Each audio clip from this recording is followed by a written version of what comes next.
of my feelings. More than 2, 3, 4 times I've gone the extra mile. Ubushura yidonina, ukundithandana, kalendlela likuthanda ngayo. Now let me tell you, you took time to get it. When you touch it, now is it I'm only no more sassy. Ubushura yidonina, ukundithandana, kalendlela likuthanda ngayo. Mhlawumbe ingekho enough for you. Mhlawumbe ingekho enough for you. Mhlawumbe ingekho enough for you. So diyeke, 'cause I'm enough with you.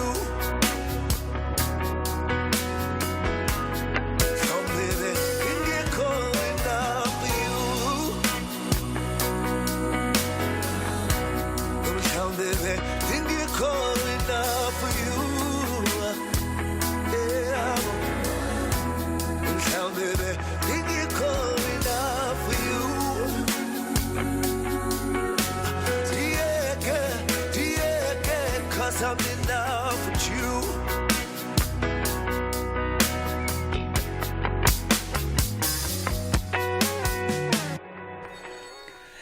It is the Full Circle with myself, Bridget Masinga, on SAFM, coming through this afternoon with Vusi Nova, this one called Best of Me, and that is how we kick things off. And he's got some new music in the works, and hopefully we'll be able to maybe even get him in. I haven't chatted to Vusi in a long time. Get him in one of these Fridays in the first quarter of the year. He does have an alter ego called Snova, and I wonder if that is the alter ego that is responsible for the hairstyle that we saw 2 years ago. In fact, the album is called Full Circle. Listen, I feel like we've inspired many people. It is the Full Circle with myself, Bridget Masinga, on SAFM, leading the conversation. Coming up today, we are catching up with a social media expert, and we're looking at the impact that misinformation and disinformation might have on the electoral process, and some of the things that we should be looking out for, considering how highly contested these May elections are. And of course, there are going to be a lot of people taking the opportunity, to try and put some hurdles and obstacles in the way. And we need to be quite astute and vigilant in discerning what is real and what is not. Also coming up, we are going to be catching up with the Office of South African Tourism today, and we're talking around Meeting Africa, which, if I'm not mistaken, was held yesterday or the day before, but they'll tell us more about that one. On the other side of two, we are looking at turning grief into healing, and we're going to be joined by a guest who's going to share some of her personal journey with us on that one. It is fast approaching 1:15. Our lines are open on 061 410 4107 on WhatsApp and 086 000 2032. That is the number that you can call us on. Alternatively, you can always find us on X at Bridget Masinga and, of course, at SAFM. Arts, culture, and robust conversations with Bridget Masinga.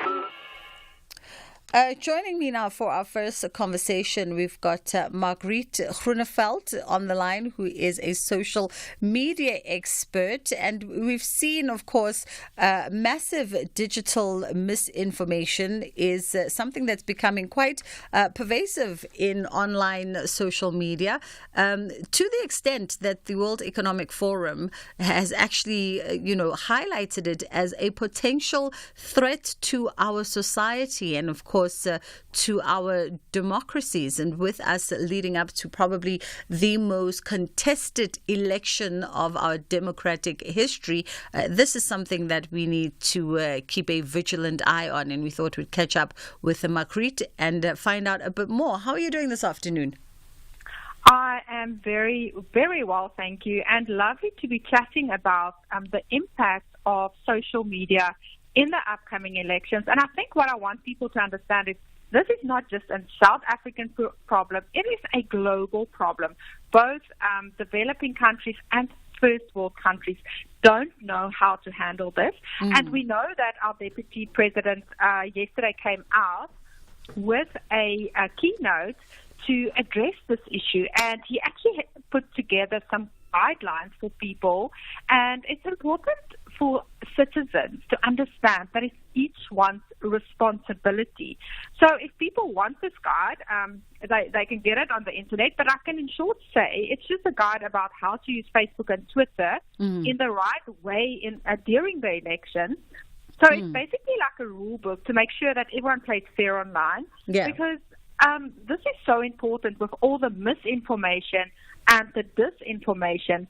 And misinformation are spread by people unknowingly that it's misinformation. And disinformation is where political parties become malicious, or people become malicious, and they actually spread information that is false to support their cause. Maybe let's even take it, that one step back, Margriet, and get a proper sort of understanding of the nuanced difference between misinformation and disinformation. So misinformation basically just refers to false or inaccurate information that is spread by people without the intent to deceive. And we see this especially on WhatsApp and also on social media. So it was just last night I received a message on WhatsApp that was shared to one of the groups. I simply went to the internet and I said, I typed in the subject of the WhatsApp, and it showed that this is something that started back in 2011 already, and it's been verified as false. Now, most of those messages have some kind of fear. And this specific message was, you shouldn't drink this, some kind of water, it's poisonous, and it came from somewhere in Africa. But it's an old thing that's been proven to be false. But what happens is people share this, and the first reaction is fear. So a lot of the times when there's fear involved in this message, we're like, we have to spread this to people to warn them. But that is where I urge people to just stop and think for a moment. You cannot believe everything and anyone on social media. In fact, if it is not verified, it is your responsibility to make sure that you do not share information that's not from a verified source. Now, what is a verified source? That is something like a newspaper or a radio channel. Yeah. And in terms of, I just want to get to also the definition of disinformation before we get to the break, and then we'll come back on the other side and expand more about verified platforms. Yes, so disinformation, on the other hand, is false information that is deliberately created with the intent to deceive or mislead people.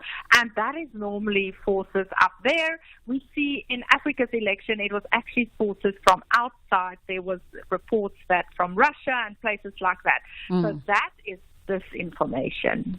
Awesome stuff. Let's hold it there for a second. And of course, our lines are open on 061-410-4107. If you do have a thought that you'd like to share regarding misinformation or disinformation, and maybe some items or pieces of content that already have orbited your world or that you've come across that are cause for concern as we lead up to the May 29th election. And 086 000 2032 is the number you can call us on.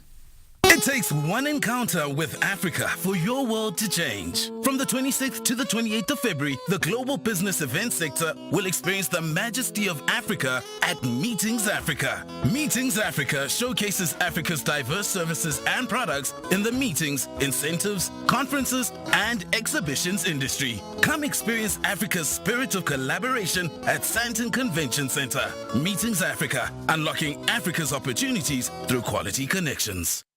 Mzansi Africa. Siyabulela nangomso. Thank you for witnessing the Africa Cup of Nations Côte d'Ivoire 2023 in your language of choice on SABC radio stations, digital platforms, and SABC TV channels. Big ups to Unilever for being on board. Your magnificent and heartwarming support gave millions of South Africans a spectacular and exhilarating experience during AFCON. Asibonge. Proudly brought to you By SABC Sport. For the love of the game. SAFM Sunrise with Stephen Grootes. Is this the right decision by the President to nominate Judge Meyer to be our first woman Chief Justice? We think it's the right decision because of her track record. As you've said, she's got great leadership skills. We've seen her transform the Supreme Court of Appeal, and she's the first person to write a judgment in isiXhosa, so she is very innovative. How significant is it that we will have a female Chief Justice for the first time? There are plenty of countries that have never had one. I think it's very significant, and it will send a very strong message, not only to the judiciary, but also to young people that are studying law, young people that want to be in leadership positions, that it's possible. It's possible, and we've seen that transformation is also possible in our country. Zakona Ndlebe, thank you. Research and Advocacy Officer at Judges Matter. Really do appreciate the time. SAFM Sunrise with Stephen Grootes, 6 to 9 a.m. The Full Circle with Bridget Masinga, Monday to Friday, 1 to 3 p.m. In conversation with Margriet Groenewald, who's a social media expert, and of course yesterday we saw Deputy President Paul Mashatile launch that campaign that is spearheaded by the IEC in as far as educating us and informing us around what is proper conduct when it comes to digital and social media, not just us, obviously, primarily also those participating in the elections, and what constitutes misinformation and disinformation. Those guidelines, as you heard from Margriet, are available for you to peruse at your leisure. And of course, Margriet, we were saying that, misinformation and disinformation has been highlighted as a potential threat to society as well as democracies, and particularly so democracies, young democracies like ourselves in South Africa. So how do we go about verifying whether or not the information that is landing up at our laptops, on our tables, in front of our eyes, is verified, legitimate, credible information? So the best way is the first step is to use your own common sense. That is super important. But then what you can do is make sure that this comes from a credible source like a newspaper, a publication company, or a radio station. And this is also what I always say. And we saw a lot of misinformation and disinformation spread through COVID. And what I always said is, well, if the mainstream media haven't picked up on this, then it cannot be true. And that is unfortunately the only way, because people have so many opinions. And what happens online is we get fed that's what we are interested in. So the more we engage in certain topics or on a certain side of a political party, the more we will get fed information on that. And I feel it's extremely important for every citizen to understand that they need to go and seek out the truth. So, for instance, follow opposing parties. Look at what they are saying, because a lot of the time it's sort of like you get polarized, especially online. We see that is what happened in America, because all you see, and you think that's what everyone else sees. Remember, what you see on social media is only what you see. It's not necessarily what's out there. and then you think everyone else sees this, and you think that's your reality. Whereas that is not actually the case. So we call it, you basically in a funnel. So make sure that you go and follow opposing parties. Make sure that whatever you share or believe or take in comes from a credible source. Yeah. And on that note, and I love the point that you make about not getting caught up in the tunnel of like-minded and same-thinking people, because also algorithms will just pick up on that and feed you exactly that, but also leaning towards the opposing side of your thoughts. And I think that's just fundamentally how we should be as human beings, right? Engage the thoughts that channel or that challenge rather your own beliefs, your own thinking, your own, and that's how you sort of engage that common sense you talk about, by exchanging with opposing views. Absolutely. And I think even more with this AI-generated world, with algorithms feeding us what we want to see, it becomes our responsibility to still take that responsibility and not become slaves to the machines. You have to say, whoa, this can't be true, or is this true? Always when you get a WhatsApp message, when you read something on Facebook, always ask yourself, but is this true? Is this verified? So if you acquire that mindset, it really helps you. And it really is your responsibility as a citizen, not only in politics, but in how social media work and in the future of the whole online revolution, and, navigating and understanding that, between the polars is where the truth lies. It's not on either side of those poles. Absolutely. And I think what I'm also hearing you say here is perhaps we need to get out of the pattern of outsourcing our opinions to other people, which we see a lot happen on platforms like X, for instance. That is absolutely. And the thing is, those people love it because they get the attention, they get the likes and the shares. So, yes, so that is exactly, then you become a slave to the algorithm. You become a slave to other people's opinion. So really make that effort to think for yourself. I mean, our brains just wants to go in like monkey zone and not think. And that is why we even more have to think for ourselves. Like yesterday when I received that WhatsApp on this group, my first thought was, but this, number one, it's fear-based, So that is the first red flag. So start to teach yourself what the red flags are. This is also a good way to spot scammers because they use the same strategies. And then go to the internet and search it, because the most fake news have already been verified. And especially in elections, we have to understand that social media is not a static thing. It actually moves like water. So as there's stuff happening in the world, stuff happens on social media. It's very volatile. So we'll always see when there's things like elections, there will be some or other thing happening on social media. And, it's like a felt fire. It just spreads. And it's your responsibility to say, no, I'm not going to be part of this. Yeah. I have to understand. I have to apply my own mind here.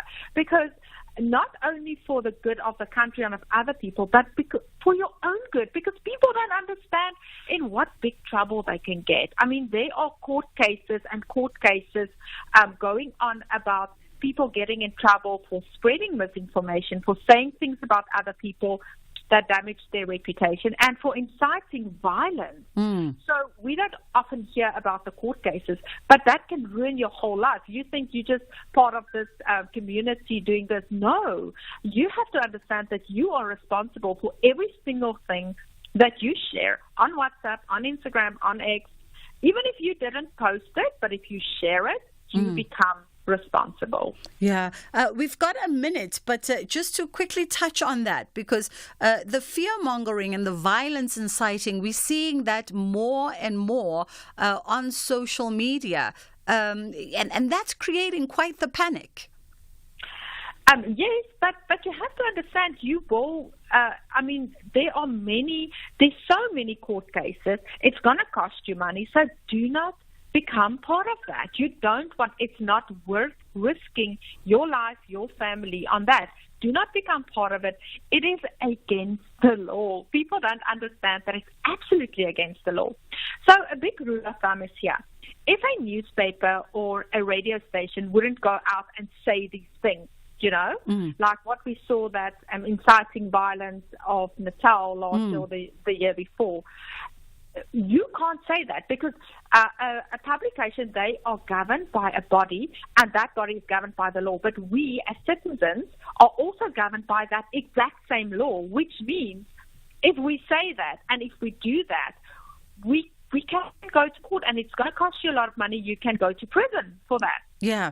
Margriet, we have to leave it there for this afternoon, but thank you for your insights. That was Margriet Groenewald, who's a social media expert. As you heard, you are governed by the same laws that govern mainstream media, so be wary of the information that you disperse on social media. Make sure it's not misinformation or disinformation, and be discerning in the information that you take in for yourself as well. That is the other big takeaway. Discernment and verification. It's just gone 1:30. Time for us to catch up with the headline news. In news making headlines, Parliament's Justice and Correctional Services Committee has shortlisted 8 candidates for the position of Deputy Public Protector. The position became vacant when Koleka Kaleka was appointed as Public Protector late last year. In other news, the 7th suspect has been arrested in connection with the murders of South African rapper Keenan aka Forbes and his friend Debelo Tibbs Motswane. And lastly, 23 displaced families whose houses and business properties were burnt down at Kumbu village outside Musina and Limpopo, are calling on the government to speed up the process of reintegrating them back into the communities. The victims were displaced in February last year following public violence at the village. I have more on these and other stories at the top of the hour. For SFM News, I'm Eva Chipa. SAFM 104 to 107 nationwide.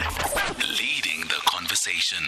Catch the Insider SA this Monday evening at 6 as international dance sensation Musa Mota fires the imagination of millions. Film star Zandile Mhlangu brings the action off screen as much as on. And of all the wedding venues in the world, why did Dr. Carly Andringa and Paul van Dyk choose Antarctica? Find out on the Insider SA this Monday at 6. Repeat Saturday at 1 p.m. and Sunday morning at 10:30 on S3. Bafana Bastard remember what transpired in Lubumbashi when they went down by a goal to 0 against the Ravens. They want to ensure their visitors walk away with sad faces when they meet in the final group stage contest. However, the DRC outfit are confident of another upset. This is the CAF Champions League. Catch Mamelodi Sundowns versus TP Mazembe on Saturday 2 March at 2:30 p.m. live on SABC1. Also available on SABC Plus and SABCSport.com. Hashtag We Love It Here. Proudly brought to you by SABC Sport. For the love of the game. Coming up on the book reading. Do men deserve love when they hate the people they claim to love? What makes a man hate the person he swears he loves? What, if any, calculations does a woman make that this new man she has met will not abuse her, will not kill her? Catch the book reading on SFM Monday to Thursday at 11:45 on The Talking Point. The Full Circle with Bridget Masinga. Monday to Friday, 1 to 3 p.m. Shifting focus for a second and focusing on the business of tourism, we are going to be in conversation now with the Chief Operating Officer of South African Tourism, Nomasonto Ndlovu, on the back of Meeting Africa, which is in its 7th installment, and it's a business events trade show owned by South African Tourism. But I'll let Nomasonto be the one who expands for us on that one. How are you doing this afternoon? Hi, Bridget. It's actually Laura Picao here from Joburg Tourism Company that you're speaking to at the moment. But I'm very happy to talk to you. Oh, all right. How are you, Laura? I'm well, thanks. Fantastic. Everything's going very well. Lovely. Okay, let's talk Meetings Africa 2024. Give us an overview of, firstly, what is the trade show all about? Okay, well, The trade show has been going for a number of years. It's actually in its sort of 17th iteration. Although it's been going for 18 years, it's the 17th one because obviously during the pandemic there was 1 year we didn't hold it. But they call it Africa's Business Tourism Lekgotla. So it's basically a gathering from not only South Africa, but from throughout Africa. It's a Pan-African event of people who are involved in the business of hosting meetings, events, conferences, and incentives. So it's our exhibitors, and this year there's something like 380 exhibitors come from throughout the continent. Sure. And then they are matched with what you call hosted buyers, local and international hosted buyers, 350 of them. And so there's basically 380 from 52 countries, including 21 African countries. So these are the people who their business is basically organizing big events on behalf of their clients. And so it's a gathering of everyone in the SADC region and even further afield, and putting the buyers in touch with the people who own products. It can be anything from venues to tour guiding services, to transport services, anything that would relate to tourism and travel and incentives and big conferences. And the idea is to create connections, get people to network. You know, there's a long-standing diary sort of process where even before the actual event, people can set up meetings. You know, if someone, for example, from the States wants to bring an incentive trip through to South Africa or to Zimbabwe, they would then set those meetings so that when they get to Joburg, they see the right people and they can then talk business. So that's basically in a nutshell what it is. And it's really going well this year. We've got something like over 3,000 delegates. Yeah. 380 exhibitors, 350 local and international hosted buyers. So, and you know, the last year this event generated something like 488 million rand for South Africa, and I mean, you know, obviously some of that goes to the Joburg sort of budget, and then further afield with pre and post tours, and so that's really what it is. It's a chance. It's Africa's biggest business networking event. All right. Share tourism. with us, Laura, the insights into the theme for this year. From what I understand, it's Africa's success built on quality connections. And how does Meeting Africa 2024 embody this into the concept? Well, as I said before, one of the most important elements of the entire conference is the meetings diary, that people have their meetings all lined up before they even get here. It's an electronic diary, and once someone is registered as a delegate or an exhibitor, they can then go and see who else is there that they might be interested in speaking to facilitate some sort of business in the future. And then there's plenty of other sort of opportunities as well. On the Monday, we started with what you call Bond Day, which is, you know, it's like a big plenary session and then also breakaway sessions discussing various topics and challenges and how to try and best work our way around them. So there's really a lot of opportunity to actually network physically with people, even though you might not have set up a meeting with them. And then, you know, you also have like a welcome reception in the evening. Last night it was at the Sandton Sandex. So there's plenty of opportunities for people to meet and connect, even if they haven't had a chance to set up a meeting. Sure. Let's also talk about some of that as you bring up opportunity. Let's talk about those opportunities and the collaborations that are unique to Meeting Africa and that can benefit, you know, exhibitors both locally and internationally. Yes.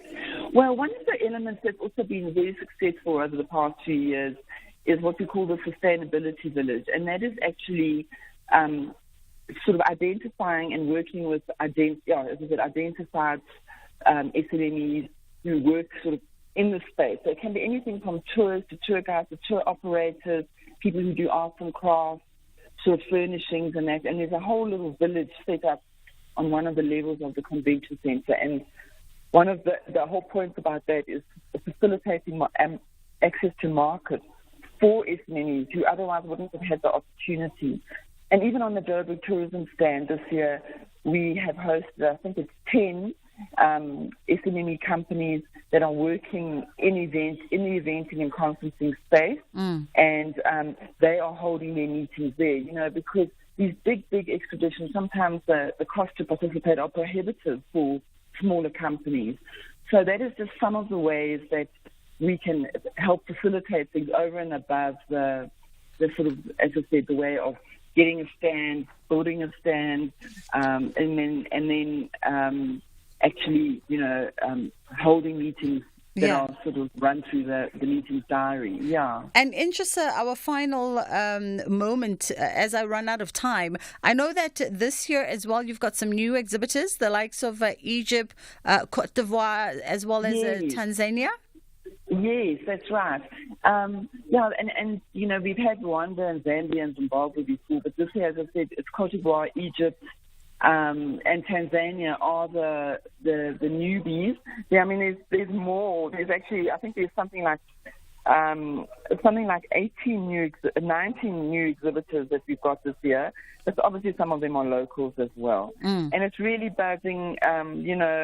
I've noticed in previous years, by this time of the show, I mean, we're into day 3 now, often sort of the energy is flagging and people are sort of emptying out, but not this year. It's buzzing. I think people are very busy, and I think, it points to a good future outcome for not only South Africa and Joburg, but into the continent as well. Yeah. Laura, I didn't catch your surname. My apologies. I was anticipating for Noma Sontondlovu. So if you could just recap me on your surname. Okay, my surname is Verkuil, and you spell it Vercueil. And yes, that's me. Thank you. Thank you so much for the time this afternoon. That was Laura coming through, representing, of course, Meetings Africa, currently underway in Sandton right here. Let's take a quick pause and then we'll come back on the other side of this. If you're active on social media and love SAFM, we hope you'll take a moment to like or follow our SAFM page on Facebook and Twitter. These are the best places to find all the guest information, conversations, and stories you love from your favorite presenters, along with regular updates from SABC News. And don't forget, you can send your questions to feedback@safm.co.za. SAFM, leading the conversation. SAFM supports a litter-free South Africa. Play your part in keeping our surroundings and environment clean. SAFM, leading the conversation. Made in SA with Bridget Masinga. Alrighty, let's take a literal coffee break with Chantal de Bruyn, who's the founder of Farmhouse. And Buttercup Farmhouse is a business that was established just a couple of years ago, back in 2019. But get this, so they specialize in growing butternuts and exotic pumpkins, but they use that as the main ingredient in cold and hot beverages. How very exciting. Good afternoon to you, Chantal. Oh, very well. Deserving introduction. Thank you so much, Bridget, for that. Well, listen, I think the concept of, using butternuts, butternuts and pumpkins for us South Africans is limited to just the Sunday 7 colors, We have roasted butternuts and smashed butternuts and maybe sprinkling in the salad. But we'd never use butternuts and pumpkins in sort of experimental ways like other people do, like Americans do, for instance, So this is very exciting. Tell me a little bit firstly about Buttercup Farmhouse. So thank you for that, Ms. Bridget. Thank you for the honor of being on SAFM. So Buttercup Farmhouse is a food and beverage outlet that specializes mainly in manufacturing vegetable organic coffee, mainly out of the veggies that we farm and that we harvest.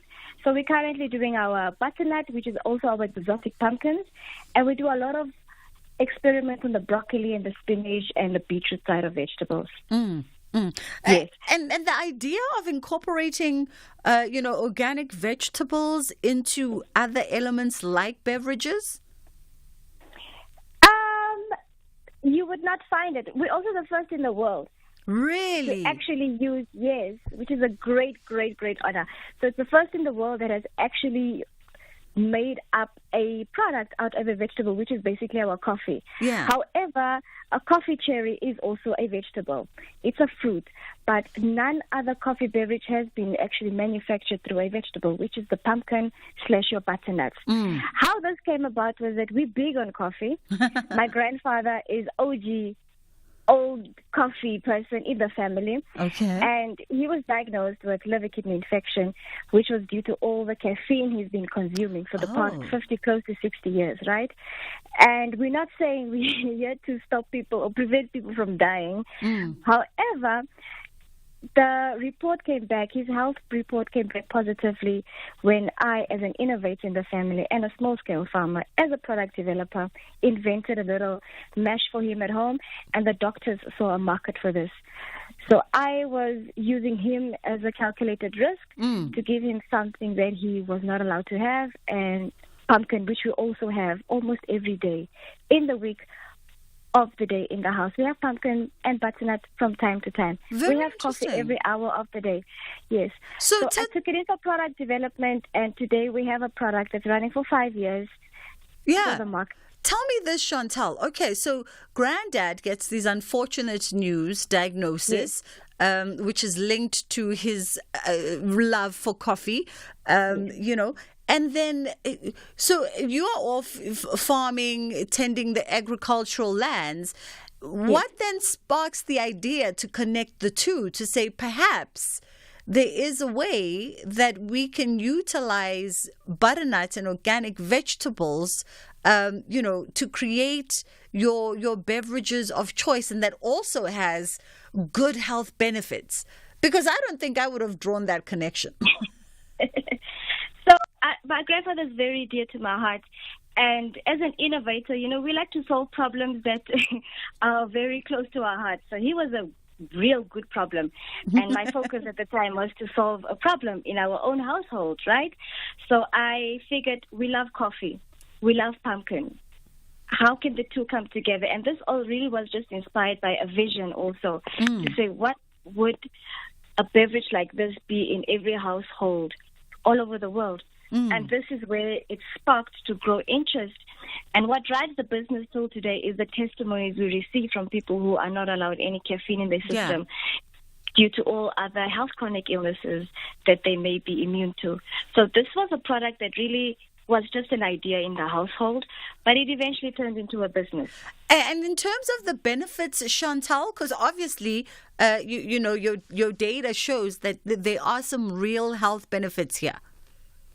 Definitely. So what we found on our SABS report testing is that our coffee consists of potassium, which is well, we underestimate what potassium entails. It's a nutrient that covers for people who have thin blood, like thinning of their blood, and this is due to people who are immune to caffeine. So when your blood thins out, you either end up in hospital or you could easily faint. You're a big risk. You're at a very high risk of fainting due to your blood thinning from time to time. So potassium, the butternut contains potassium, which contributes greatly to our coffee, and vitamin A, B, and C, and a whole lot of fiber. That's what our nutrients entail in our product.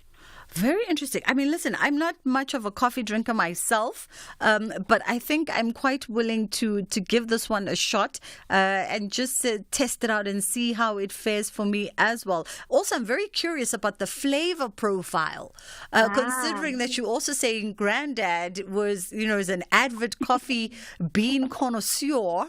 So he must have had something to say about the flavor profile of the butternut coffee. Listen, he has no idea what we're doing.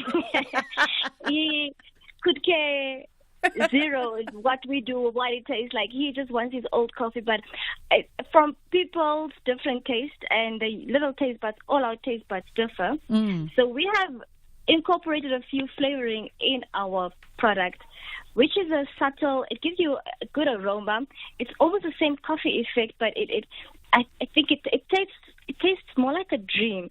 And for you who would be offered a vegetable coffee would think, no, you're going to maybe have a cup of soup or more of that sort type. But everyone who really tries the product really gives out a different view of the product, and that amazes us even.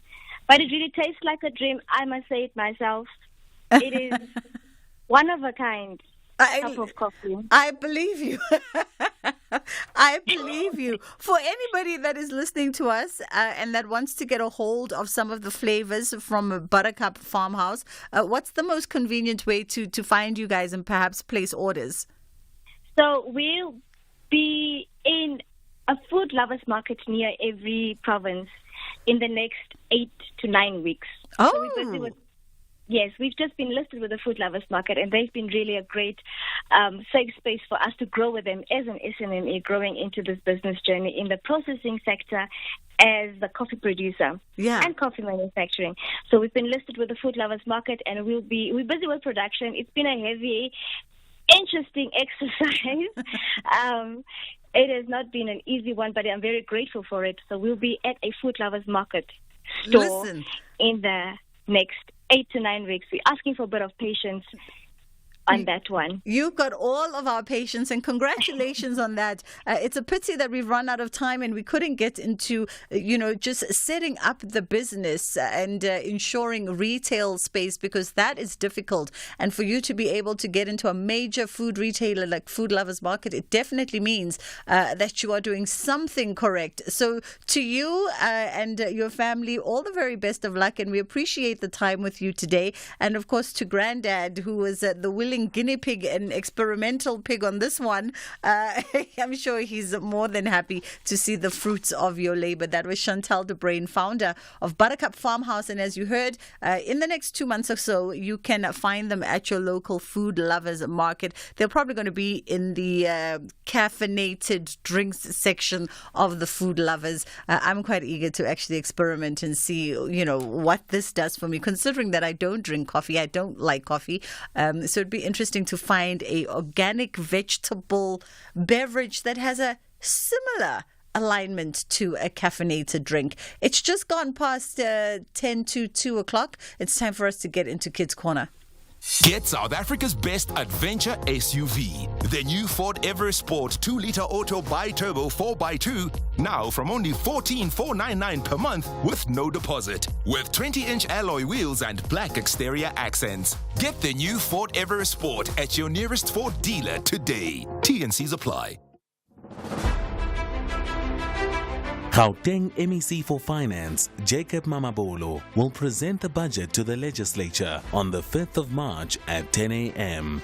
The MEC will reflect on how public funds were used in the last 5 years to provide services to the people.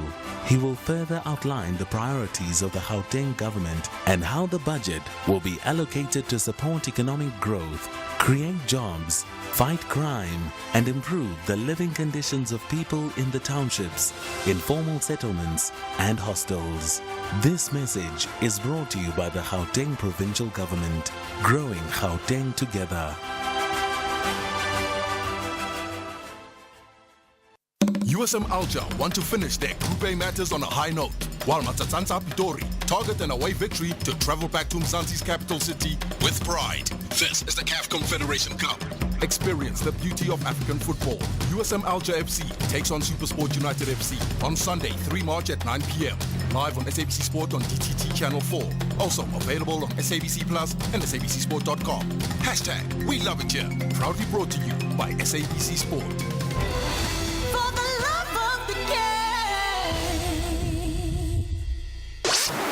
This program is brought to you by SABC Education, enriching minds, enriching lives.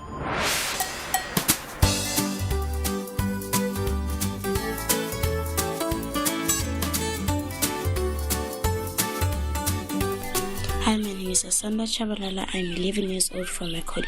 No, there was never a project that was about donation in my community. I think it's a great idea to collect donations because you can use them for useful things. I have never collected donations before. My name is Katlano Nyanen. I have been involved in a project that needs me to go out and ask for donations.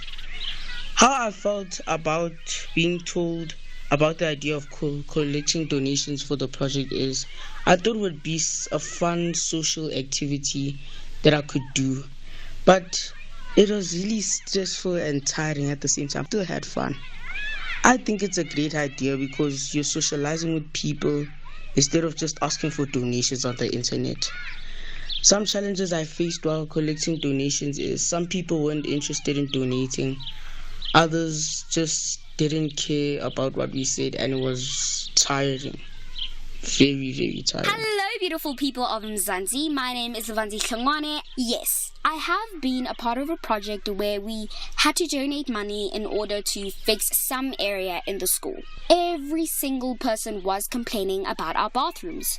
So us, as the grade 7s, contributed some money, but it wasn't specifically for the bathroom. It was for a specific cause. But we told ourselves that if we had any money left over, we would donate it to our bathrooms. And don't get me wrong, our bathrooms weren't terrible. They were just needing of renovation. They weren't the best bathrooms to be in, so we told ourselves that whatever money was left off from the money that we had, we were going to use it to basically help our bathroom. It is a very, very difficult process donating money because at specific times you have to pester people to bring money. And as you guys know, donations aren't forced. But this specific idea that we had, everyone was really, really invested in it, and everyone really, really wanted it to happen. So it was very confusing for those who were involved in the donation when we didn't receive as much money as we wanted to. But we obviously cannot force people to contribute money. So it was a very, very stressful process, but in the end we managed to make just some money. Not enough to renovate the whole bathroom, but enough to improve some aspects of that bathroom. I think it is a good idea to donate money, especially if it's for a good cause, especially if it's going to help your school or your community or people in need. Hello, my name is Dembele Madem. Tejas on, I'm in grade 5. Yes, there is a project that I'm involved in at school that is about donation. I felt kind and faithful when I was taught or told about a project that we collect and donate. Yes, it is a great idea to donate stuff because that's what we were born to do. We were born to give the world peace, and we can help the poor. My name and surname is Pilgu Shempembe. I share most times. I try and be helpful at home.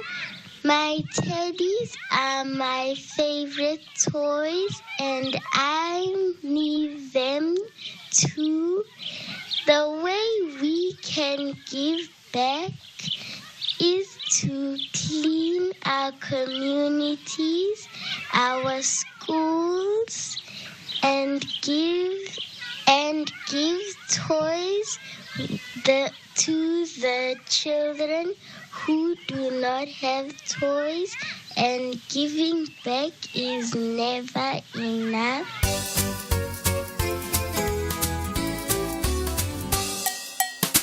Hello friends! Learning about donations is like discovering the power of sharing and making a positive impact on the world around us. It's a bit like having a magic key that opens doors to kindness and generosity. Donation means giving something. It could be money, clothes, toys, or even our time. It's like being a superhero who shares their superpowers for the greater good. When we donate, we contribute to making the world a better place. One of the cool things about donation is that it's not just for grown-ups.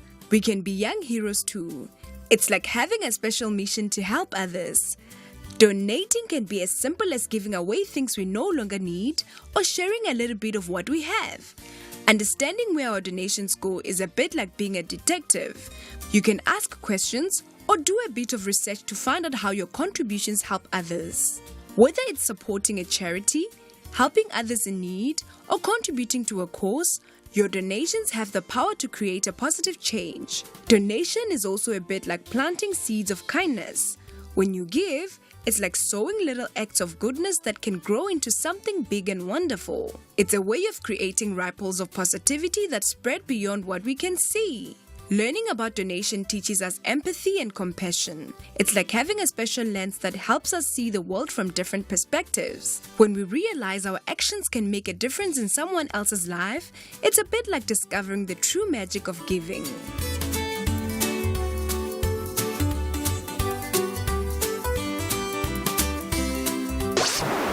This program was brought to you by SABC Education.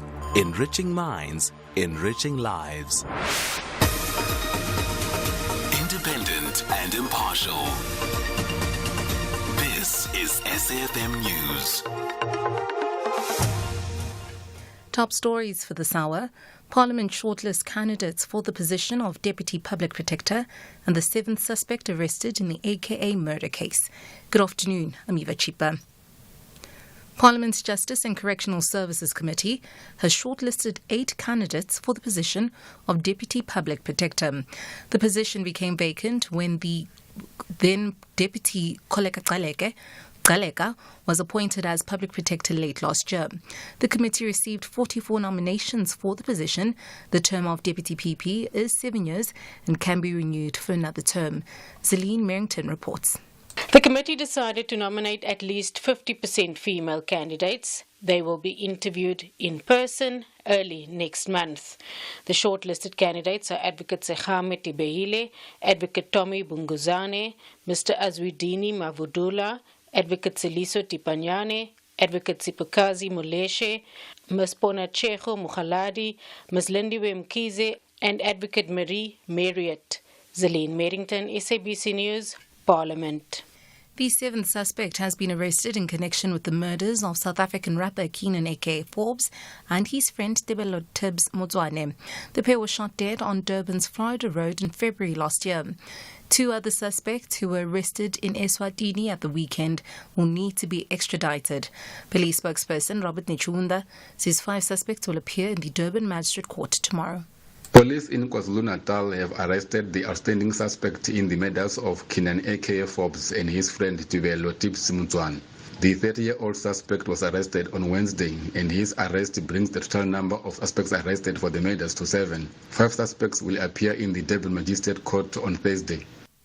Western Cape Community Safety Minister Regan Allen has expressed outrage following an incident captured on video showing a group of men discharging automatic rifles in public. Allen says the incident allegedly happened at Joe Slovo Informal Settlement in Milnerton at a funeral of a gangster. He says he cannot comprehend how the suspects could be so brazen to shoot into the air in this manner. It is incomprehensible that the caliber of weapons would be in their hands. This is utter nonsense, and this matter has to be attended to. I've been informed that the South African Police Service identified persons of interest. Those with the weapons should immediately be arrested, and it should be determined if they are licensed and if those handling the weapons are the license holders. 23 displaced families whose house and business properties were burned down at Kumbu village outside Musina and Limpopo are calling on the government to speed up the process of reintegrating them back into the community. The victims were displaced in February last year following public violence at the village. A mob of community members attacked a group they accused of being behind the murder of a local traditional leader, Andres Kumbu. Kumbu was found dead with several gunshot wounds, and Kokta says it's looking into the issue. One of the victims, Mawaswane Mudzeda, says they remain homeless a year later. This process is static. It has been a year since the burnt-up properties. We are not hearing anything from government, from local to province. They are not communicating with us. And lastly, new figures from the European Union show there have been a sharp rise in the number of people seeking refuge in the bloc. There was an 18% increase on the previous year. The BBC's Jessica Parker reports. The EU's asylum agency has revealed the scale of the increase in the number of people leaving their home country and seeking protection elsewhere. Across the EU and including Norway and Switzerland, asylum claims were up 18% in 2023 compared with the previous year. Germany had the highest number by far at 334,000, while Syrians lodged the most applications, followed by Afghans. Migration continues to be a politically troublesome topic for EU politicians and is widely seen as an issue that's helping feed support for the far right. Recapping the top story for this hour, Parliament's Justice and Correctional Services Committee has shortlisted 8 candidates for the position of Deputy Public Protector. I'll be back at the bottom of the hour. For SFM News, I'm Eva Chipa. The Full Circle with Bridget Masinga, Monday to Friday, 1 to 3 p.m. Gauteng MEC for Finance, Jacob Mamabolo, will present the budget to the legislature on the 5th of March at 10 a.m. The MEC will reflect on how public funds were used in the last 5 years to provide services to the people. He will further outline the priorities of the Gauteng government and how the budget will be allocated to support economic growth, create jobs, fight crime, and improve the living conditions of people in the townships, informal settlements, and hostels. This message is brought to you by the Gauteng Provincial Government, growing Gauteng together.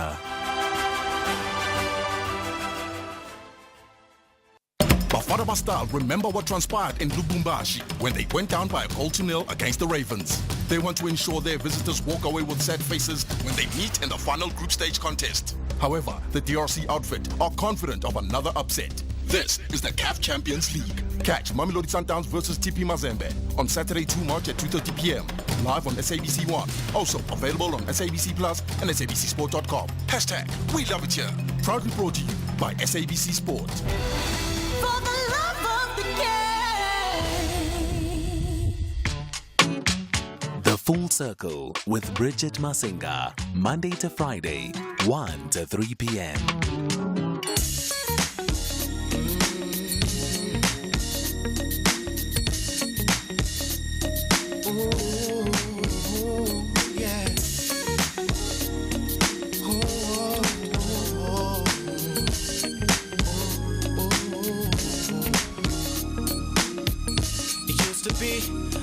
Be the best of all friends. It turned to be LOVE, and I was your man. So you was my lady friend. We spent time. I found a way to be by your side through the ins and outs, the wrongs and rights. After a while of being settled down, I didn't know how to keep the love, 'cause I was young. I wish I knew then what I know now. I wouldn't let you go. I swear I would have made this love grow. I spent a lot of time and a lot of dough trying to match what we had, and now I was hoping we could find a way. I was hoping we could find a way to have what we had again today. Have what we had again today. Oh, it's been some time since you and I.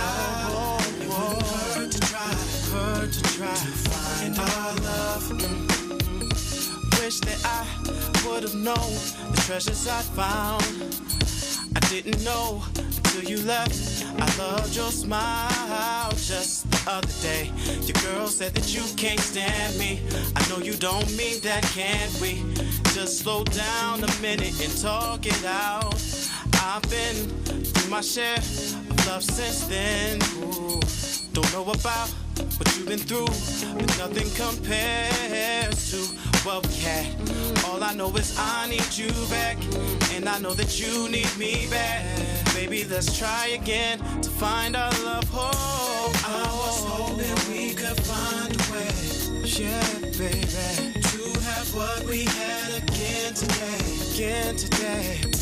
Though it's been some time since you and I, it wouldn't hurt to try to find our love. Oh no, I was hoping we could find a way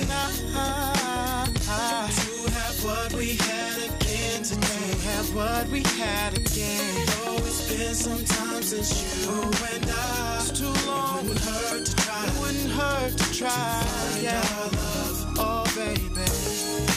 I can't forget times we shared.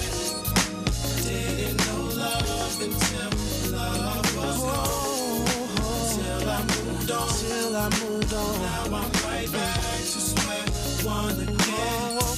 I was hoping we could find a way. I was hoping we could find a way. To have what we had again today. Oh, baby. Oh, it's been some time since you and I. It wouldn't hurt to try. It wouldn't hurt to try. Find our love. Find our love. I was hoping we could find a way. I was hoping we could find a way. To have what we had again today. To have what we had again. Oh, it's been some time since you and I. Oh no. It wouldn't hurt to try. Hurt to try. To find our love. Hurt to try. Baby. Oh no, babe. Find our love, babe. Find our love. Some say he embodies that old school quintessential Detroit sound. Don't ask me what the old school quintessential Detroit sound is, because I didn't grow up in Detroit. But that was Andwele Gardner. That was his birth name, by the way. It's giving, and I'm not too sure, I've never done a search on it, but it's giving roots somewhere, either on the continent or the Caribbean. But it's as the young kids say, it's giving those kind of hints. And of course, he does go by Dwele. That is the name he uses when he is in creation. This particular song, Find a Way, a beautiful song. I think probably his most recognized radio played single. And he's really just one of those people that's been inspired by the likes of Stevie Wonder, Donny Hathaway, Roy Ayers, Miles Davis, and so the list of incredible musicians. And I guess you pick that up the more you listen to Dwele's music. That is how we enter the second hour of the show. It's just gone 10 past 2 o'clock, and I'm joined now by my guest, Ruth Tabeni, who is the founder of Lighthouse. And Ruth is going to be sharing the story of her remarkable personal journey that led her to really tapping into her grief and turning it into healing. And we know that, grief is at one point or another, probably more than one point or another in our lifetimes. We all have to walk through moments of grief. And I use that sort of deliberately, saying walk through moments of grief, because I almost feel that that's exactly what you are doing. You're walking through it, and to some degree it never really leaves. You just learn how to hold it in your body and be functional with it. How are you doing this afternoon, Ruth? I'm good, and thank you so much for having me. It's only a pleasure. We appreciate you coming. And I know I should be starting with your story, but since I went there, and I don't know, personally, I just think with the losses that I've had in life, I've realized that grief is a thing that never leaves you. You just your body just learns how to hold and deal with it. It's like it's a bottomless pit, or you just keep walking, and one day you don't gradually stop thinking about it, but it's there. It's like you will take it to the grave yourself. Yeah. So that's how I see it. It's there. It doesn't have an end date. So you don't wake up and say, "Oh, I'm done." No, it's there for life. Yeah. Let's also, get a sense of your personal story, because you come to this place of healing. You come to this place where you're able to then share those tools that you've learned along your journey with us because of circumstances that have happened in your life. Paint us a picture. So in 2017, I lost my son. It was we were a normal family, and he got sick. It was meant to be like short illness. And before I knew it, we were in the middle of a crisis. Yeah. And my 16-year-old was dead. And I thought, wow, what's going on. And but what I like about the journey is that you don't get to rehearse. You don't know how strong you are until you are there. Yeah. So you don't get to fit and try and see if it's gonna work or it's not gonna work. Before you knew it, you're there. But what I love is that that's when you realize that there's so much strength inside of you when you're walking through it. And it's like a storm. It's like finding yourself in a storm, and you can't make sense whether you're going to the east or the south, but you just want to keep going. So my son passed on. I was never ready for it. No one has told me how it works, how it's going to work. And voila, I was inside. I had to grieve, and the grief that never comes to an end. And that's how my story began. But also from there, I knew that I wanted my story to be different. You know, I wanted to have a happy ending. I don't want to be known as Ruth who lost a child and that's it. I wanted to be remembered as someone who lost a child, but they bounced back.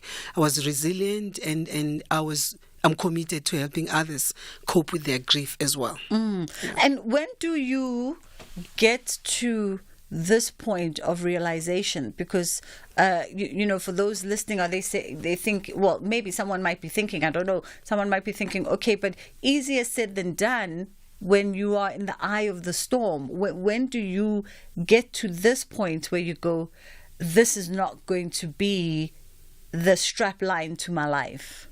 Look, I think the grief journey, it's very unique for everyone. It's not the same. I know psychology will tell us that you go through denial, anger, you bargain, then you get depressed, and then you come to a point like, okay, cool, this person is gone. Then you start accepting it. And some stay longer in certain spaces within the cycle. Some stay in depression. But also, before you know it, you're not in depression, but you are struggling to accept that there's a new normal, you know. So for me, it was at the end of the acceptance where I realized that I have accepted. And I feel that's when you feel like a little defeated and you don't know what else to do.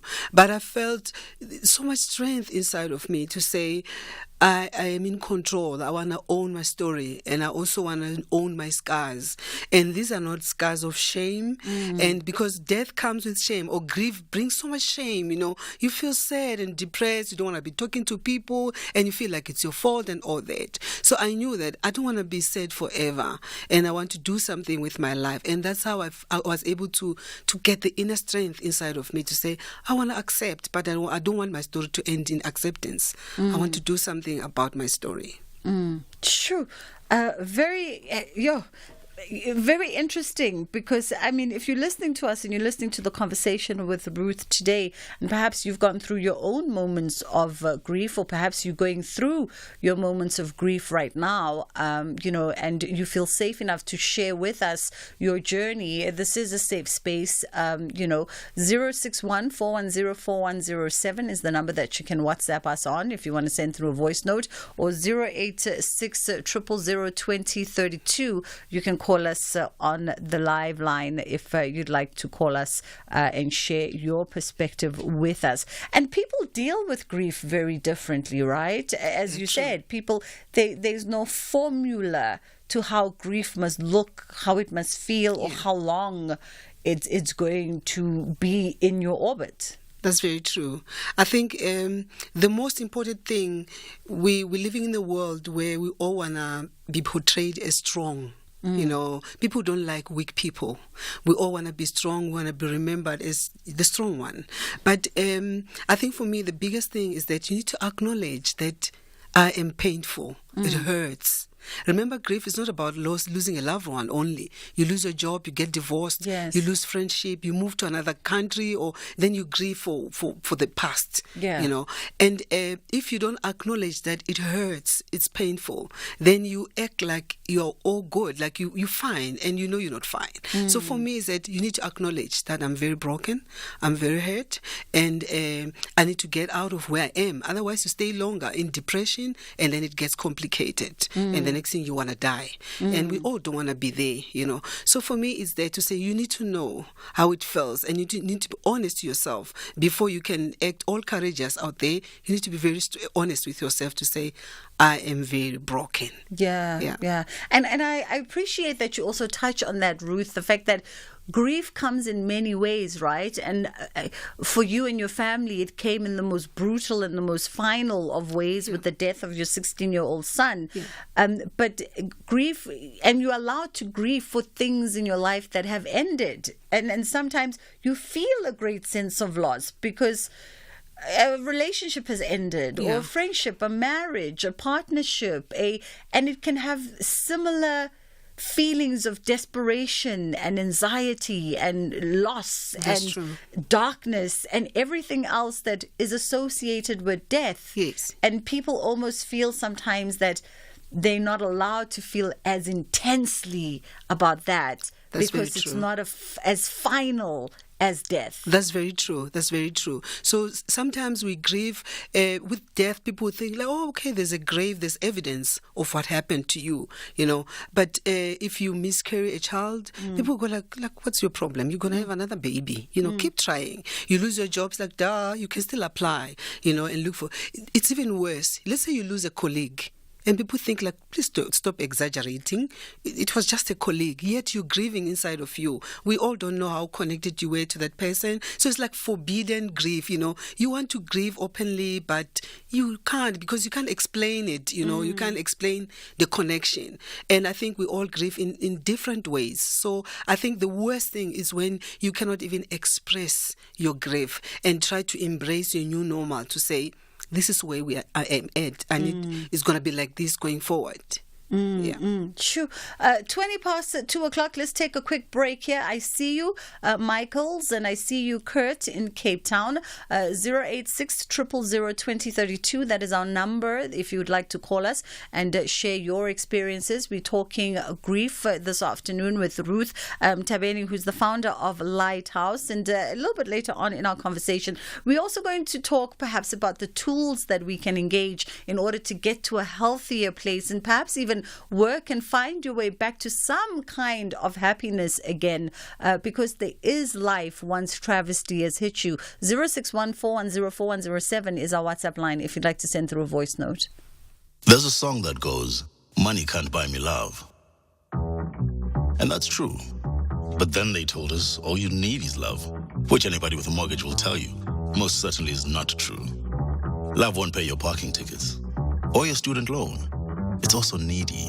It requires effort, availability, constant care. But more importantly, love requires time. And while money can't buy you love, it can certainly free up some of your time. Time to spend on the things you love, with the people you love. And if you're looking, maybe even time to find the one you love. That's why, after 50 years of investing, we've learned that time is the greatest gift of all. And the good news is, if you invest early, time gives you money. And then money gives you more time to do the things you love. And don't you love that about investing? Ellen Gray, long-term investing. Ellen Gray is an authorized FSP.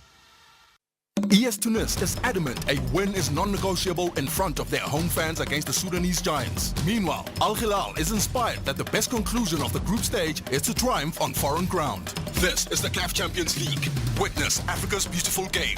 ES Tunis clashes with Al Hilal on Saturday 2 March at 9 p.m. Live on SABC Sport on DTT Channel 4.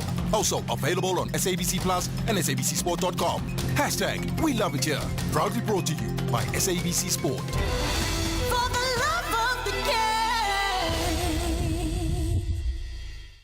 The Market Update, Monday to Thursday, 6 to 7 p.m.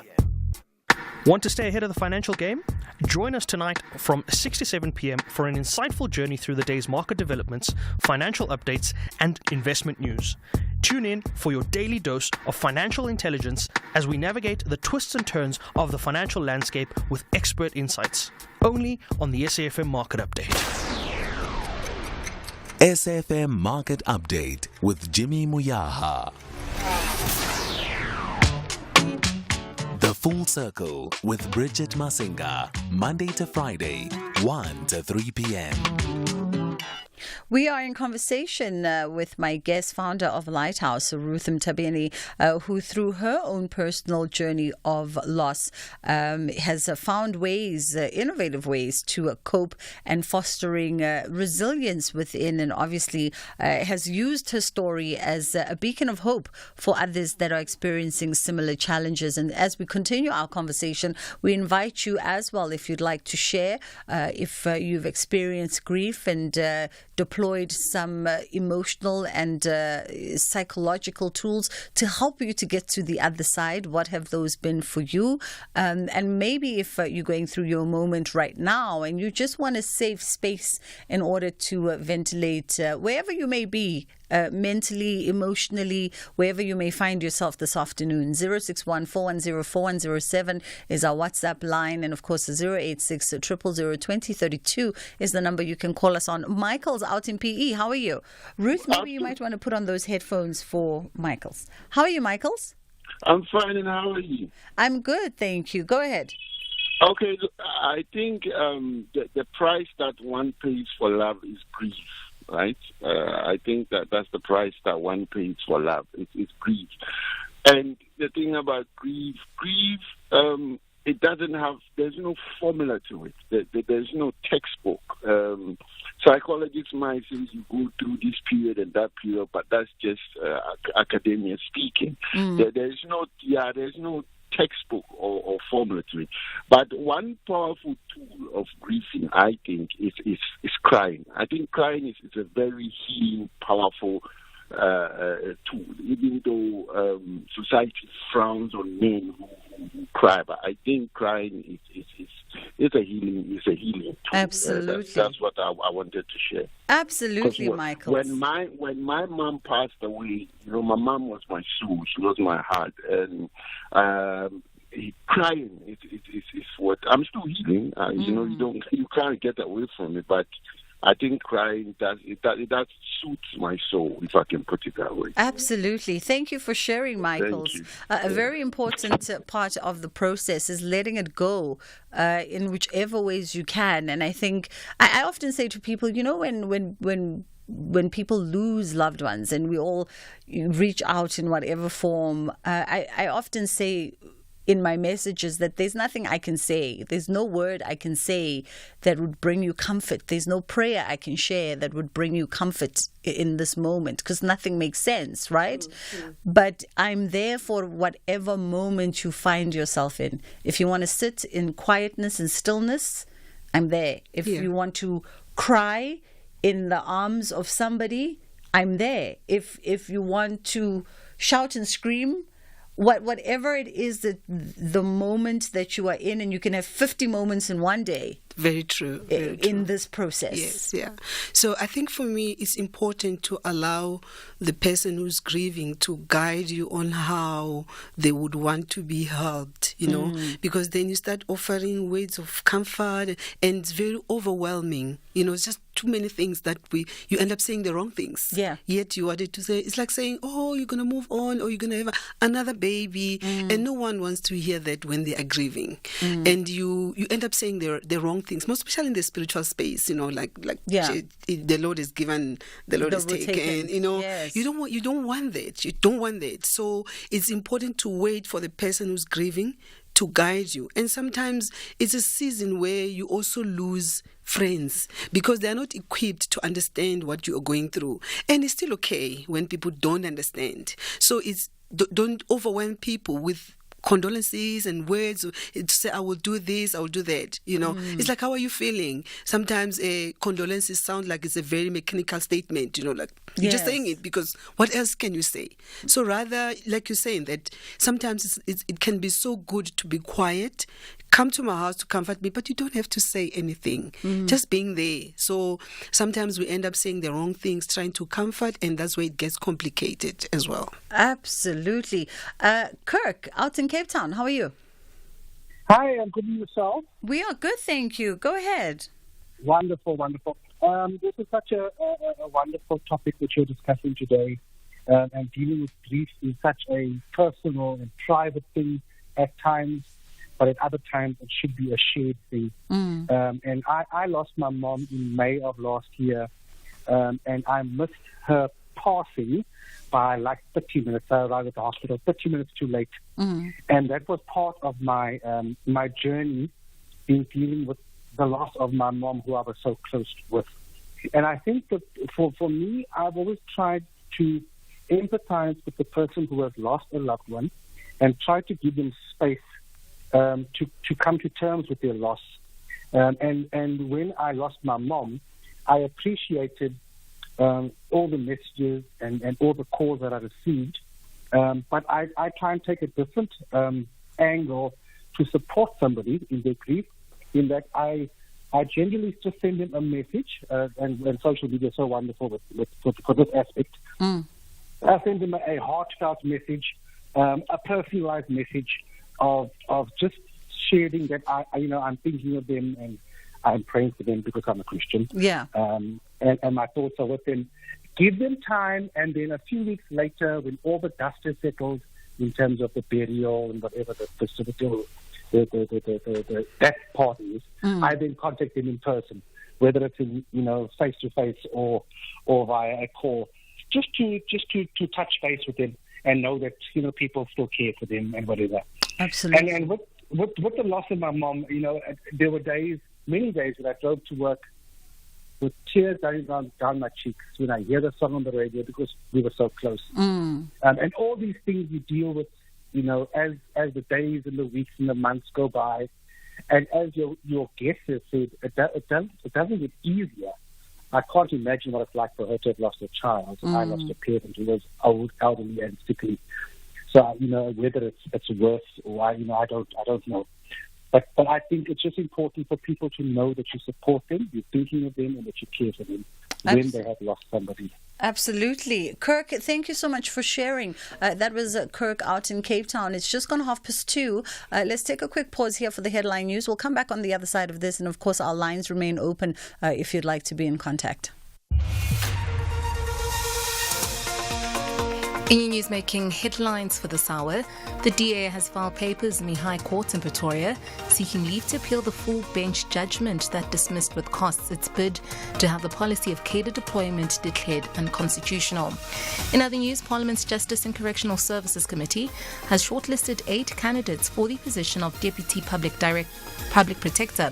The position became vacant when Koleka Kaleka was appointed as Public Protector late last year. And lastly, Western Cape Community Safety Minister Regan Allen has expressed outrage following an incident captured on video showing a group of men discharging automatic rifles in public.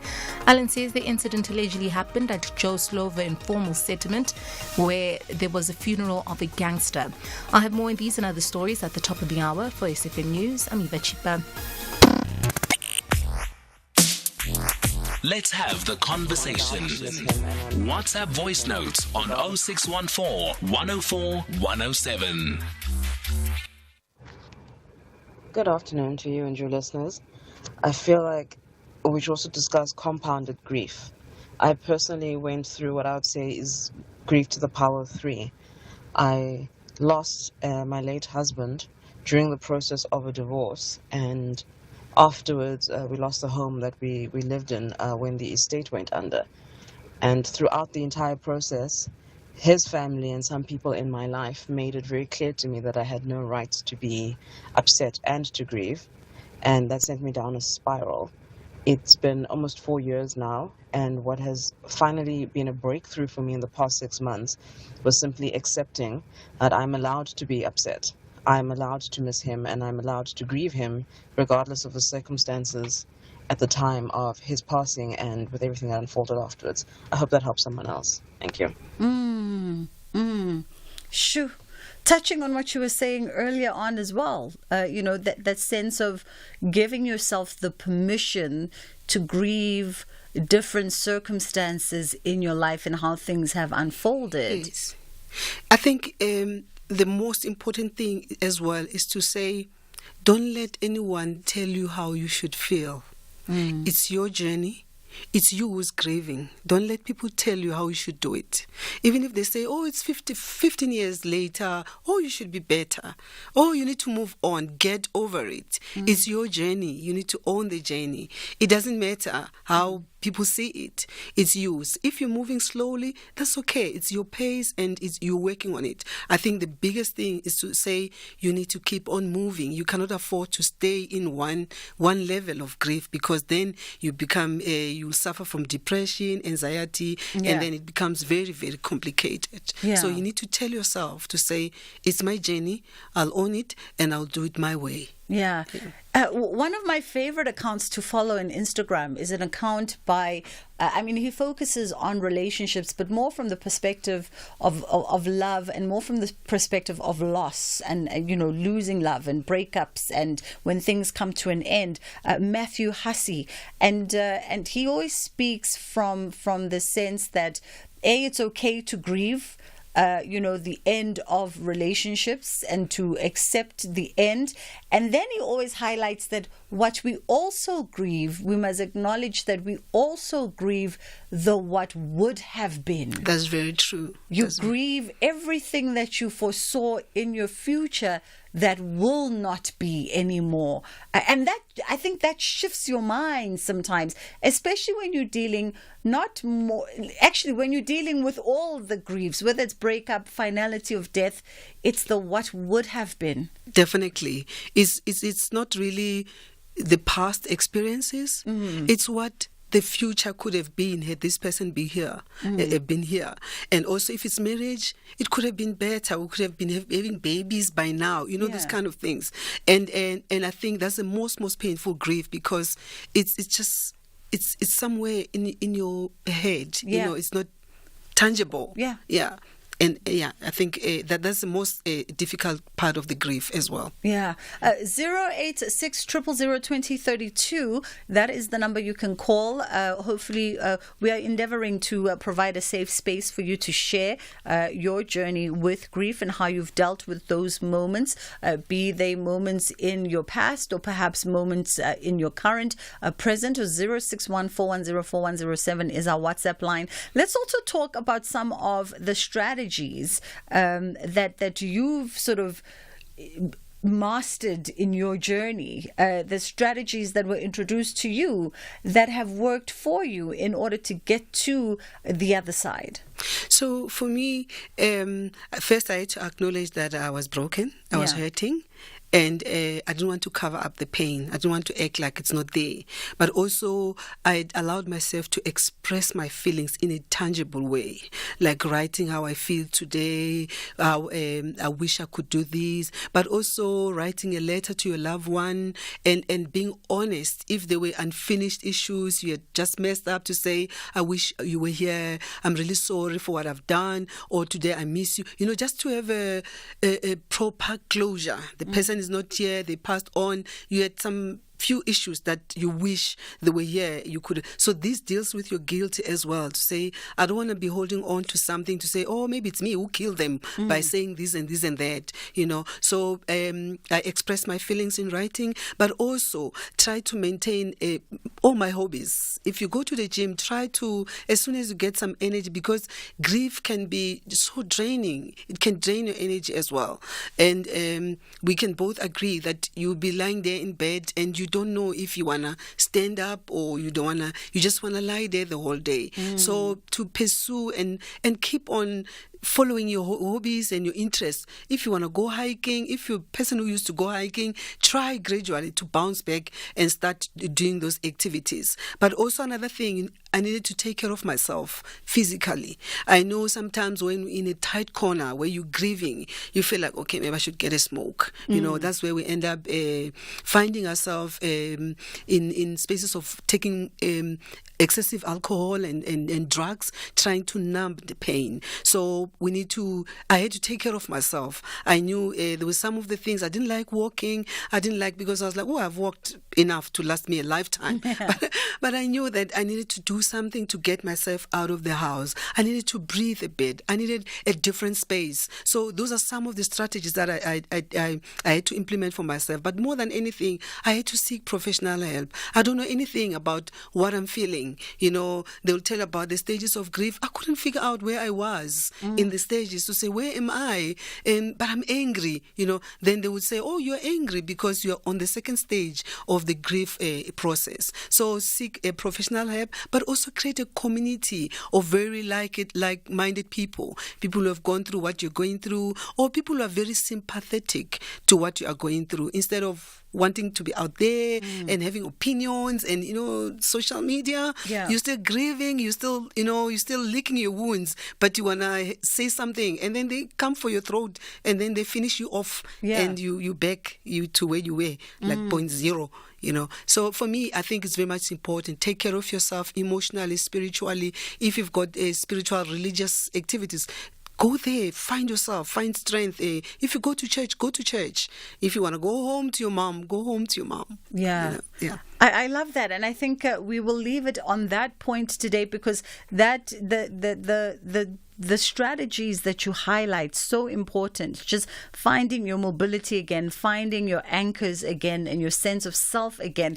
And little by little, on some days, I think perhaps maybe just as a final point, Ruth, you'd agree that on some days you get further. Yes. And then on some days you take 10 steps back. Very true. Some days you can go to the mall and you'll be laughing and happy. And some days the best you can master is just having a shower. That's true. Yes, I agree. It's like a wave. Just when you're thinking you're okay, it hits you.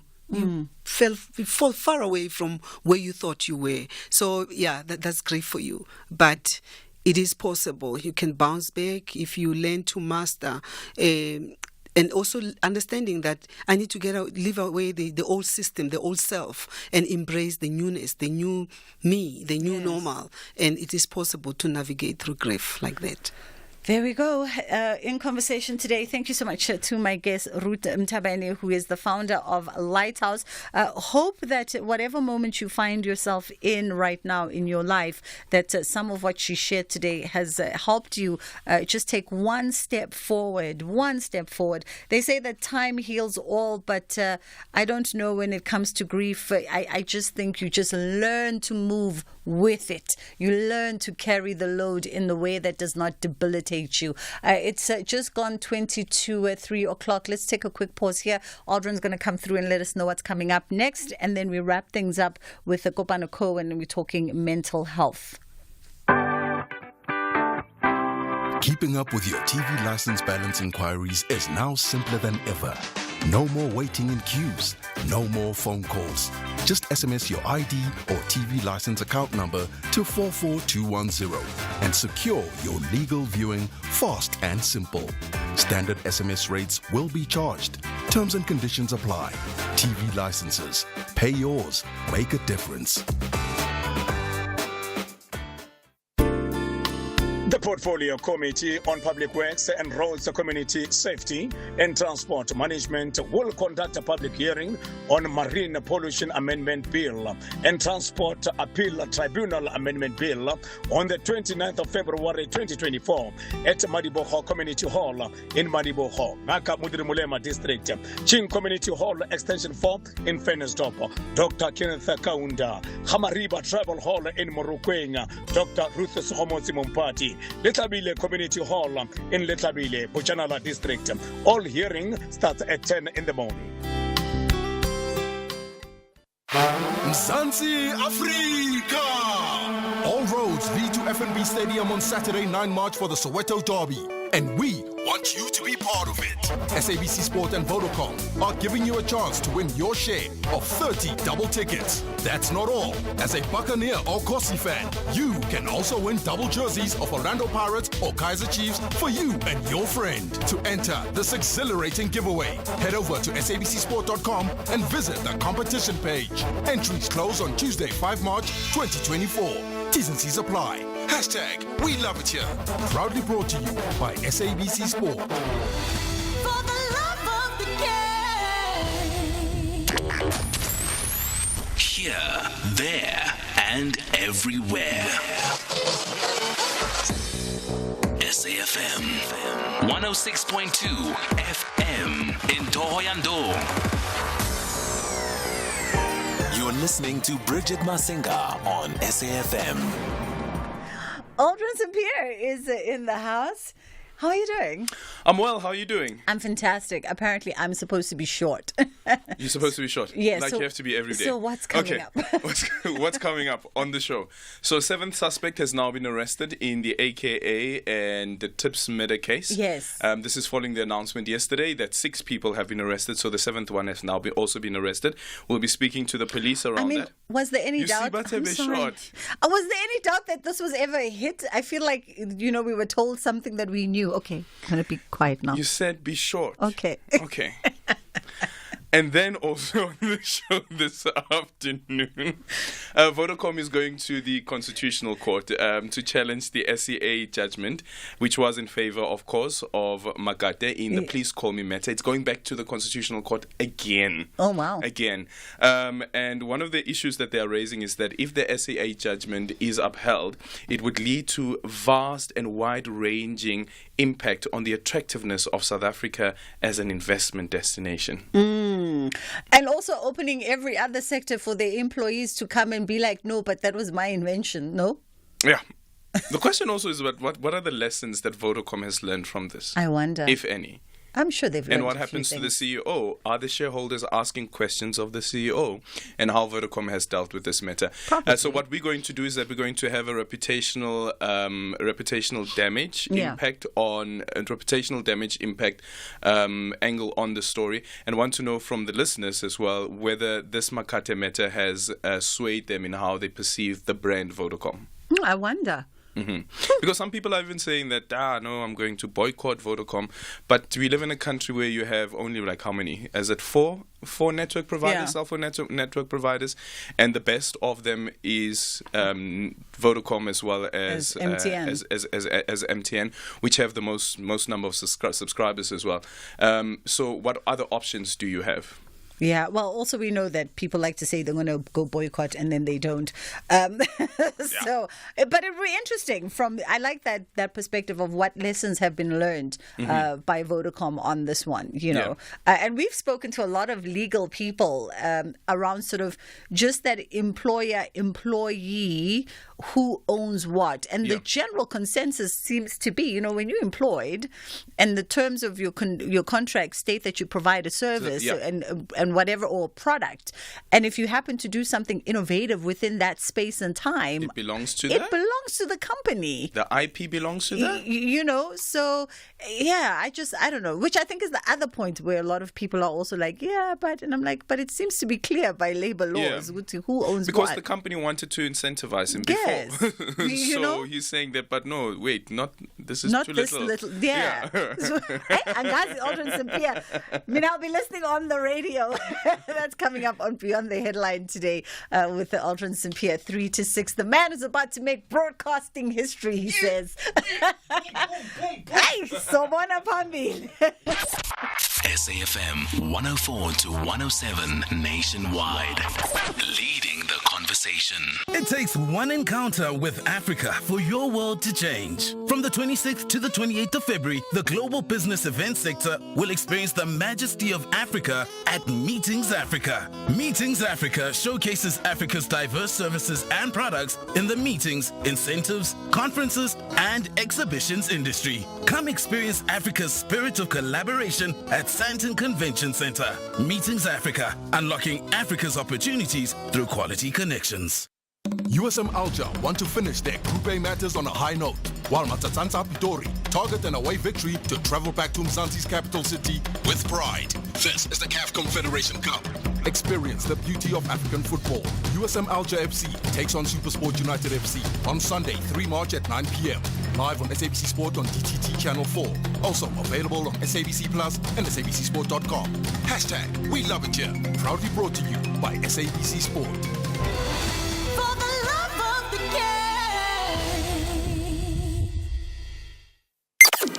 Top Sport with Michael Abramson. What is the most and fewest number of top flight teams that can qualify for the quarterfinals this year in the Nedbank Cup? And similarly, if all the sides get knocked out, how many top flight sides will make it through? It can all be PSL teams only. That is 8 teams. and the least number can be only 2 PSL teams. It will be 8 and fewer teams, maybe 2. 8 is the maximum if all the top flight teams win their matches, and the lowest number if all the minnows win their matches, and they're all playing in 6 different matches, then there will only be 2 top flight teams playing in the quarterfinal. Top Sport on SAFM. The Full Circle with Bridget Masinga, Monday to Friday, 1 to 3 p.m. In our final moments of the show today, we're going to catch up with Kopano Cohen, and we're talking mental health. She is a mental health advocate, amongst the many other things that she does in the entertainment space. And we're looking at the connection between depression and motivation. And by the way, before I forget, Roots website, my apologies, Kopano, Roots website is lighthouse.co.za or at Lighthouse Retreat if you want to continue having the conversation around grief. How are you doing this afternoon? I'm actually good. Like I said, I had to come out of the house. We work in the house too much. I'm good. You know, it's funny you catch me. I'm having a bit of a depressive episode. I'm feeling a bit meh. Really? So it's a good time to have a chat. Yeah, I was saying to Zana, the time to catch it is when it's actually happening sometimes. Okay. You know? Tell me this. I mean, I think we've established through all the conversations that you and I have had and that I've had with other people, a lot of people still don't understand depression, right? Yeah. And so when you say to myself and my listeners, you know, you're having a bit of a depressive episode today, a lot of people probably go, oh, well, are you just feeling a little bit under the weather? It's, you know, it's cloudy outside anyway. I think it's, if you've been on it for as long as I have, this mental health sort of journey, 14 years, and you understand your mental health condition, mine being bipolar, right? But mine is bipolar 2, which means it's not the one where people get excited and go and spend money. I don't get much of the mania, but I do kind of live in the state where it's hard, the depression is ever present. Like, it's kind of like, that's why I have to do the things to keep it at bay, right? The gym, the eating well, the taking medication. But I think depressive episodes, because they come and go with the struggle that I'm on, I'm able to kind of go, I'm feeling a bit low.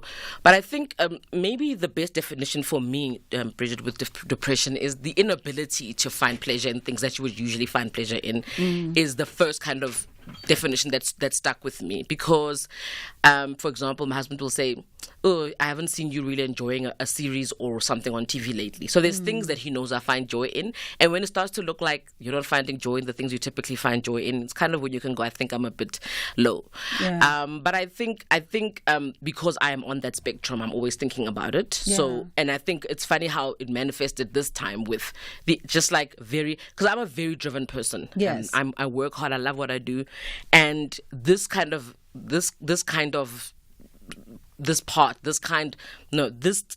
when it came around, it came with like this really hard inability to like focus, like and be excited about things. And I think today we're talking about why having a depressive episode or being depressed can really affect your ability to actually do your work and do the things that you have to do, right, every day. So this inability to kind of function normally is a big part of depression, right? And that's why I like to talk about it in a way that's day to day, so that we don't try and make it very medical. I'm not a medical professional. I can talk to you about what I go through, and I feel like it's low season, as I would call it. Yeah. There's also cyclical depression, which has got to do with the changing of the seasons. You find a lot of people who have bipolar or have depression struggle in winter. So there's many kind of depressions that you can get, but for myself, I kind of know I'm feeling a bit right now. When I'm get out of bed and go and do things, right? But I think there are obviously things we can do when we have been working at our mental health and our mental fitness. This is what I want to call it now, because I think even if you're not diagnosed with something, all of us can really partake in the kind of activities that make us stable and happy, and that's what I call mental fitness, right? Absolutely. Yeah. And for me, it's interesting also that you are very much driven, and I've heard this not just from you but people who've worked with you. You are very much driven. You work in the industries that you work in that demand so much and that require you to be motivated and highly focused, highly functional at all times. Yep. And then there's that sort of intersection between how, depressive episodes depressive moments can also interfere with your motivation. Yeah, absolutely. And, there are all these links about dopamine, which is, the hormone in your brain that does kind of translate into joy, happiness, and pleasure.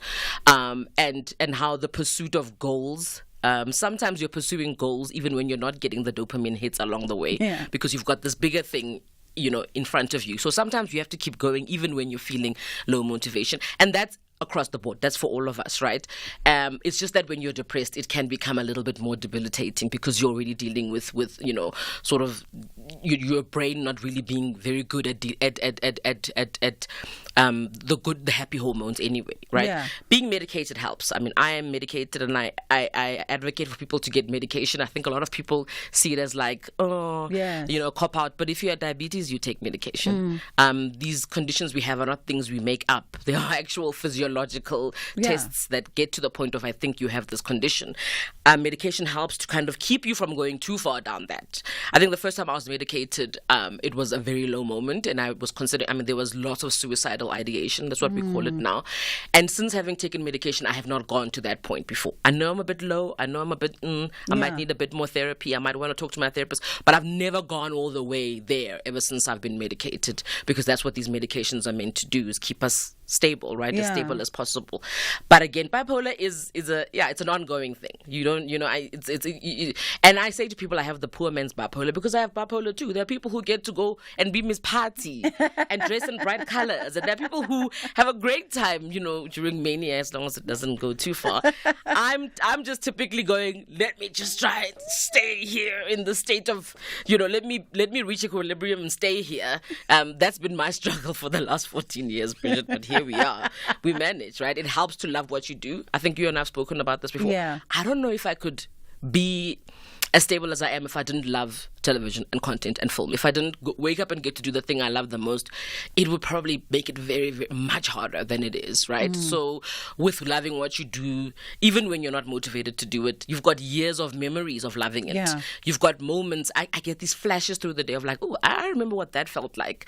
Oh, mostly when I'm consuming content or talking about content or running through story, I get those moments of inspiration. But for those people who don't have those, there are things we can do. Yeah. But I think let's talk about the symptoms of this feeling very, very overwhelmed.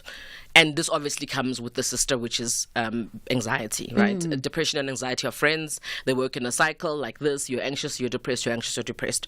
But overwhelmed because, like, for example, I will feel overwhelmed if I'm not performing at 100 because I am used to performing at 100, right? Yeah. And I'll be like, oh, why can't I get myself to this point, right? But if you identify it, you can say, let me break that up into little bits. I think what's helped me is, break things down into lists. Lists give me so much joy, and they're like, oh, I did one thing. I sent an email to the school. Tick. Automatically makes you want to do more because you're like, oh, I've done something. Yes. To go from nothing to one helps. From nothing to one, and then from 1 to 2, that absolutely helps. That's so important. I think I also want to talk a little bit about procrastination. Yes. I'm a procrastinator. It's terrible. I'm studying for my postgrad right now, and I have an assignment due in 3 days, and I've got all the stuff, but I'm sitting there going, oh, the ultimate thing that'll get me to write this thing is when I know I have 48 hours. But now, are you not then putting yourself, Kupano, in a vicious cycle then? Thank you. Do you see how the mental health cycle works, right? Even for somebody who's experienced like me, I can fall into these cycles of behavior that aren't great as well. Typically, when I say I'm a procrastinator, I mean I know it in myself, so I have things to do to make sure that I don't do it. But I also know that it's still there. I can't say that I don't procrastinate anymore. I think a lot of us do. The problem is when you work in an industry like ours, where it's just constantly balls to the wall. You're always moving, always. So you can either be at 100. But if you're sitting at 50, you're like, oh, I don't feel motivated, right? Because I'm so used to working at 100. I will write that assignment and I will pass. But it is a big symptom of if you're having a depressive episode and you feel lack of motivation. Procrastination, you can try the 5-second rule that Mel Robbins talks about, and I've been an advocate of that for a very long time. If you're going to jump out of bed and you sit there and now it's 9 o'clock and you're scrolling, you tell yourself, I'm going to count back from 5 and then I'm going to jump out of bed. That 5-second transition kind of stops your brain from being in the cycle that it was and says, okay, we've got 5 seconds to do this. I use that throughout the day sometimes. Like I will use it, I'm on Instagram. Stop, you've got 5 seconds to stop. works a lot. And I think with all the stuff we're talking about, you understand how important self-talk is in this whole thing. And what therapy gives you actually is those conversations with yourself, right? So the 5-second rule helps me a lot in terms of procrastination and scrolling. Oh, scrolling is a big one for me. It's like scrolling. Instagram Reels is like, oh no. So yeah. And then, the feeling that when you've really reached kind of the lowest point of your depression and you're struggling to get out of bed and you're struggling to shower and you're struggling to, that's when really you find yourself, and I've been in it and I've seen people in it who are now, I'm in bed, I can't get out of bed because all of these other things have happened, and because I didn't deal with them, I'm now at the lowest of the low. Yeah. When you reach that, therapy, you got to go there.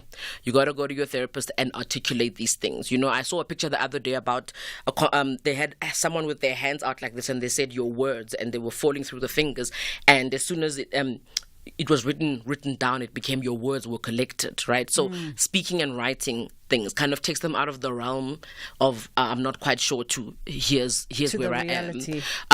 And yeah, so it doesn't stop for someone who's dealing with it. A lot of us who have chronic depression are going to be doing this throughout our whole lives. But as I said, there are tools and there are things you can do. Yeah. You must stop popping in for 5 minutes. Next time we'll speak for longer. You must stop popping in for 5 minutes. Or maybe perhaps that is the trick to such conversations. Absolutely. As well. Just get in and get out. Yeah. Get in and get out. Yeah. And give us a little something to really just think on. That was Kopano Cohen, and she is a mental health advocate. That is how we wrap it up for today. We'll be back with you again tomorrow. We thank you so much for trusting us with your stories of grief today. And I see some of you are on WhatsApp. We apologize for not getting around to you. But Ruth is available. You can find her on lighthouse.co.za or at Lighthouse Retreat on social media. From myself and my team, inshallah, God willing, we get to do it again tomorrow. Here, there, and everywhere. SAFM 107 FM in Kroonstad. Independent and impartial. This is SAFM News. Top stories at 3.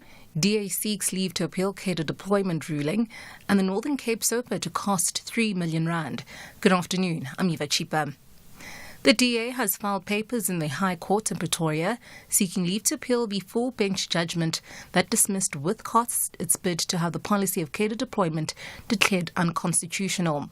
The official opposition suffered a blow when the High Court found, among other things, that the DA came to the court with a case built on speculation and that it failed to make a valid constitutional attack against the policy. Kenny Mapanga reports.